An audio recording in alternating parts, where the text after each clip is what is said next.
Tớiយើងចូលមេរៀនរបស់យើងបន្តទៀតកាលពីសប្តាហ៍មុនខ្ញុំបាន record ដែរតែវាអត់ជាប់សម្លេងអញ្ចឹងសប្តាហ៍កាលពីថ្ងៃអង្គារអញ្ចឹងសង្ឃឹមថាថ្ងៃហ្នឹងយើង record ចប់សម្លេងទាំងអស់គ្នាអញ្ចឹងអានេះ slide ដែលខ្ញុំបានreview កាលពីថ្ងៃអង្គារដែលខ្ញុំបញ្យល់ពីការងាររបស់ Photoshop ខ្លះៗ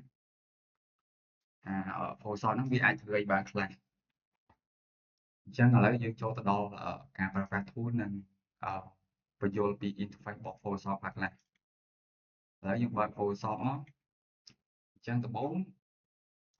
យើងចូលដំបូងយើងបើកមកវាចេញទាំង web នេះបើសិនជាអ្នកអត់ដែរ design ទេវាចេញមកវាអត់មានអីទីកន្លែងនេះហោះអញ្ចឹងដើម្បីបង្កើត project design artboard មួយអញ្ចឹងយើងចុចយកពាក្យ create បាទ open ហ្នឹងមានថាយើង open file ដែលយើងធ្លាប់ធ្វើហើយនេះដូចយើងធ្លាប់ធ្វើហើយអញ្ចឹងយើងចុចយក open មកវានឹងបើកfile ហ្នឹងនៅក្នុង Photoshop របស់យើងដើម្បីកែប្រែឬក៏ design បន្តតែក្នុងករណីនេះយើង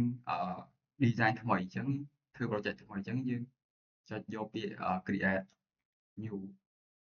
អញ្ចឹងនៅពេលដែលយើង create new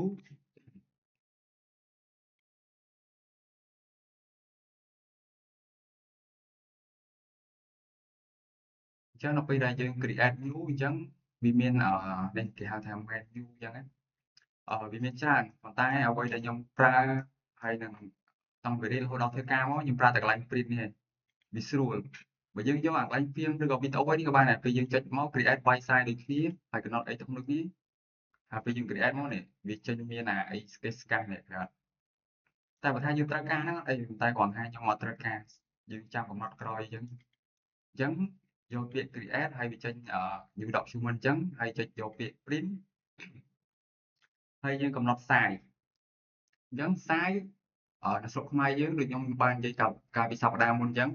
គឺមាន12ដែលប្រើច្រើនទី1គឺ pixel ទី2សង់ទីម៉ែត្រកាលណាយើងនិយាយ pixel គឺសំដៅលើការងារដែលយើងប្រើប្រាស់នៅក្នុង social media ទាក់ទងនឹងប្រព័ន្ធ digital អញ្ចឹងនៅពេលយើង design ទាក់ទងនឹង digital គឺយើងប្រើ size pixel យើងប្រើសង់ទីម៉ែត្រក៏បានប៉ុន្តែគ្រាន់ថាអឺភាគច្រើនដែលគេប្រើហ្មងឬក៏ខ្ញុំធ្វើការអីក៏ខ្ញុំប្រើ pixel ដែរឲ្យទៅទាក់ទងនឹង digital តែបើសម្រាប់ការបោះពុម្ពធ្វើ print អីក៏ដែរហ្នឹងធ្វើ panel ឬក៏ banner អីផ្សេងៗដែលយើងត្រូវការ print ចេញគឺយើងប្រើសង់ទីម៉ែត្រអញ្ចឹង size សរុបទៅប្រើមាន12 pixel ហើយសង់ទីម៉ែត្រអញ្ចឹងថ្ងៃហ្នឹងយើងប្រើសង់pixel ដោយសារតែយើងគ្រាន់តែ design មើលទេហើយយើងអនុវត្ត project របស់យើងអញ្ចឹងយើង select យក size មកយក pixel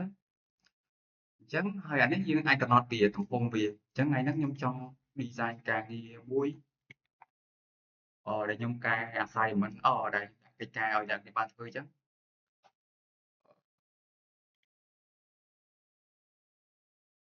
ក្នុងនេះអញ្ចឹងខ្ញុំចង់បាន size 4ជ្រុងបែបនេះអញ្ចឹង size 4ជ្រុងបែបនេះអញ្ចឹងយើងរើសតាមហ្នឹងទៅជាទូទៅគឺខ្ញុំប្រើអឺបើសិនជាយើងធ្វើមែនតើយើង design ឲ្យ client អីយើងអាចគុណនឹង2មកនេះអានេះ16គុណ2មក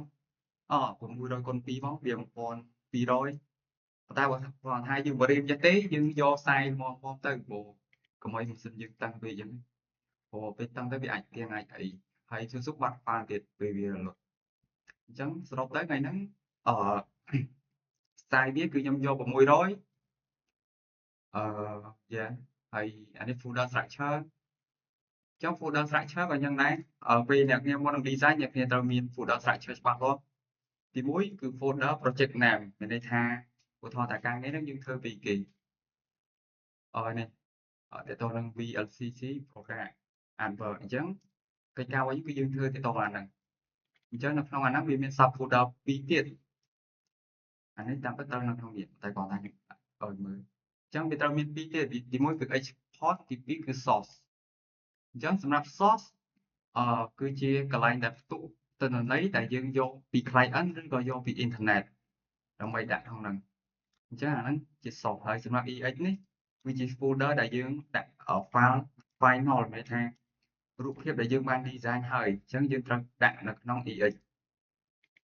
អញ្ចឹងអាហ្នឹងសម្រាប់ folder structure បើសិនជាអ្នកនរគ្នាអត់រៀបបានស្អាតបាតមុន design ទេ ការងាររបស់គ្នាណាពេលយើងត្រូវការ copy ឡើងចុះដូរម៉ាស៊ីនដូរអីវាអាចនឹងពិបាកអញ្ចឹងយើងត្រូវរៀបឲ្យច្បាស់មកយើងដាក់មកដុំមកស្រួលតាម project មួយអញ្ចឹងយើងបកទៅ Photoshop វិញយើងផ្សាយខ្ញុំកំណត់យក600ថ្ងៃហ្នឹងបកចង់ធំពេកទេអញ្ចឹងអានេះផ្សាយយើងបាច់600ក៏600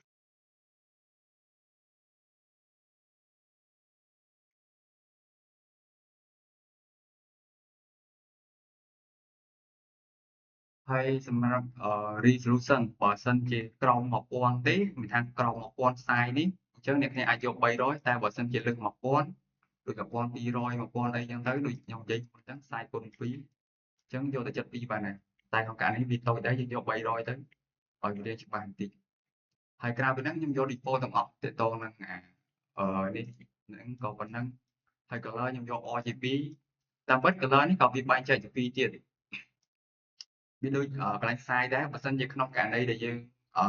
design នៅក្នុង digital គឺយើងប្រើ RGB បើសិនយើងមើលក្នុង screen ណាយើងប្រើ RGB តែបើយើងប្រើសម្រាប់ការបោះពុម្ពអញ្ចឹងយើងគួរតែប្រើ CMYK Pro ពេលយើងបោះពុម្ពចេញមកវាអត់សូវខុសគ្នាខ្លាំងជាមួយនឹង screen របស់យើងអញ្ចឹងជាទូទៅគឺមានតែពីរហ្នឹងហើយដែលខ្ញុំធ្លាប់ប្រើអញ្ចឹងនៅពេលយើងកំណត់ size កំណត់resolution ឲ្យរួចអស់ហើយអញ្ចឹងយើងអាចយកពាក្យ create អញ្ចឹងដើម្បីបង្កើត document ថ្មីសម្រាប់កិច្ចការដែលយើងធ្វើ